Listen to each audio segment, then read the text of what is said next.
Hello, Yankees Nation. Welcome back to New York Yankees News Network, your go-to channel for everything Yankees. Today, we've got some major updates that just surfaced a few hours ago, and trust me, you do not want to miss these. From a last-minute deal that saved Yankees broadcast for Comcast Xfinity customers, to Max Fried's much-anticipated debut, and even a brand-new voice in the Yankees broadcast booth, we've got it all covered. But before we dive in, make sure to smash that like button and subscribe to stay in the loop with all things Yankees. Now let's get started.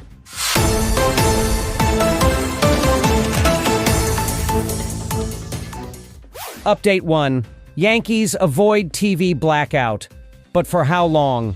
Just when it looked like thousands of Yankees fans in New Jersey and parts of Connecticut would be blacked out from watching their team this weekend, a last-minute deal has temporarily saved the day. The Yes Network and Comcast Xfinity have agreed to extend their carriage fee negotiations deadline until March 31st at 11:59 p.m. Eastern Time. This means fans can still catch Saturday and Sunday's games against the Milwaukee Brewers without any interruptions, for now. Now let's talk about what's really going on behind the scenes. This isn't just about keeping the games on TV, it's all about money. Comcast has been pushing to move the Yes Network from its basic cable tier to a more expensive digital package. If this happens, Yankees fans could end up paying an extra $20 per month just to watch their team. Meanwhile, Comcast still keeps SNY, the home of the Mets, on basic cable. Suspicious, right? Some industry insiders believe Comcast is playing favorites since they partially own SNY, which gives the Mets an advantage in terms of accessibility. And here's where things get even more interesting. Ratings for Yankees games on Yes have skyrocketed. They were up 45% last season and even outperformed Mets broadcasts on SNY by a massive 162%. Despite this, Comcast argues that the cost of carrying YES isn't justified. So what happens next? If the two sides don't strike a permanent deal by Sunday night, Yankees fans on Xfinity may lose access to Yes Network completely. This would be a major blow, especially with the season just starting. What do you think, Yankees fans? Is Comcast making a mistake by pushing Yes to a more expensive package? Or should the Yankees and Yes Network find other ways to distribute their games? Let me know in the comments.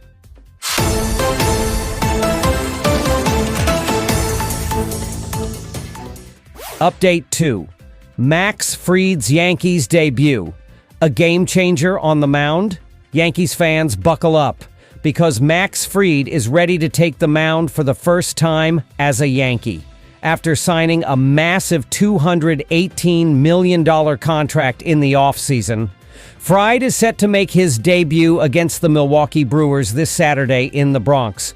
Now let's talk about why this debut is so highly anticipated. Fried isn't just another pitcher. He's one of the most versatile and unpredictable arms in Major League Baseball. Last season, he added a sweeper to his already deep arsenal of 7 pitches, which includes a four-seamer, sinker, changeup, cutter, curveball, slider, and the new horizontal sweeper. Yankees manager Aaron Boone was recently asked if Carlos Rodon, who had an impressive opening day performance, could evolve into a pitcher with a deep arsenal like Fried. His response? "I'm not ready to say he's going to be Max Fried." That's how dominant Fried can be when he's at his best. One of Fried's biggest weapons? His devastating curveball. Last season, it ranked as the 6th best curveball in Major League Baseball, and hitters batted just .154 against it. With the Yankees' advanced pitching technology, some insiders believe he could make even further improvements, which is scary news for opposing batters.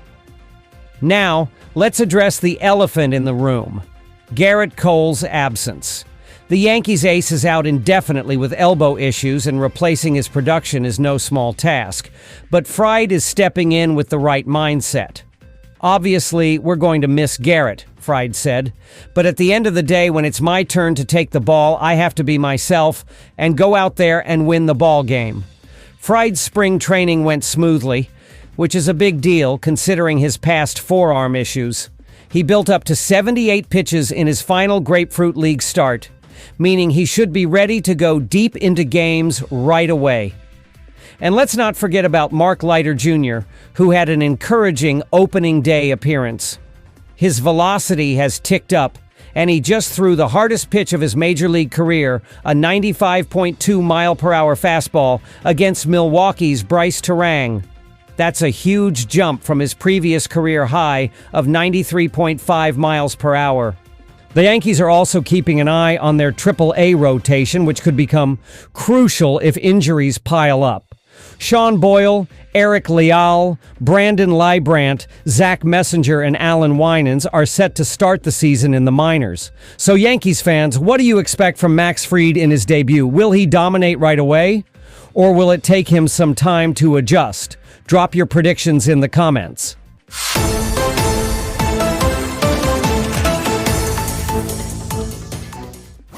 Update 3. Yankees fans react to new announcer Dave Sims. Yankees fans, we've talked about big moves on the field, but now let's talk about a major change off the field. A new voice in the broadcast booth. For the first time in over 3 decades, Yankees radio listeners are adjusting to a fresh sound. Dave Sims, a longtime Seattle Mariners announcer, just made his regular season debut as the Yankees' new radio play-by-play voice, replacing the legendary John Sterling. Now, we all know that John Sterling was an institution. His iconic home run calls like "It is high, it is far, it is gone" became a part of Yankees culture. But after 35 years behind the mic, Sterling stepped away last season, leaving big shoes to fill. So how did Sims do? The early reviews are in, and Yankees fans love him. One fan on X, formerly Twitter, wrote, "The first game isn't even over yet, and I'm already a Dave Sims fan. I can visualize everything he is calling, a definite artist to his craft. Very refreshing to hear from a Yankees broadcast." Another fan added, "Absolutely loving the energy from Dave Sims." And Sims wasted no time making his mark. His first big moment, calling Austin Wells' leadoff home run with his signature phrase, "Hey now." It's different, it's new, but fans are embracing it. One listener said, "Hell of a first regular season call. Here's to many more." Perhaps the most important thing Sims has done? He hasn't tried to be John Sterling. Instead of imitating the Yankees legend, Sims is bringing his own style and personality to the booth. That's something many fans appreciate, with one person writing, "Thanks for bringing you to the Yankees universe. We are better for it. Looking forward to the years ahead with your voice as a driver." Change isn't always easy, especially for a storied franchise like the Yankees. But it looks like Sims is already winning over the Bronx faithful. What do you think, Yankees fans? Do you love the new sound of Yankees radio? Or do you still miss Sterling's legendary calls? Let us know in the comments. Wow, Yankees Nation, that was a jam-packed episode. From the Yes Network drama to Max Fried's highly anticipated debut, and now a brand new voice in the booth, there is so much happening in the world of the Yankees right now. And trust me, this is only the beginning. So if you haven't already, hit that like button, subscribe, and turn on notifications so you never miss an update.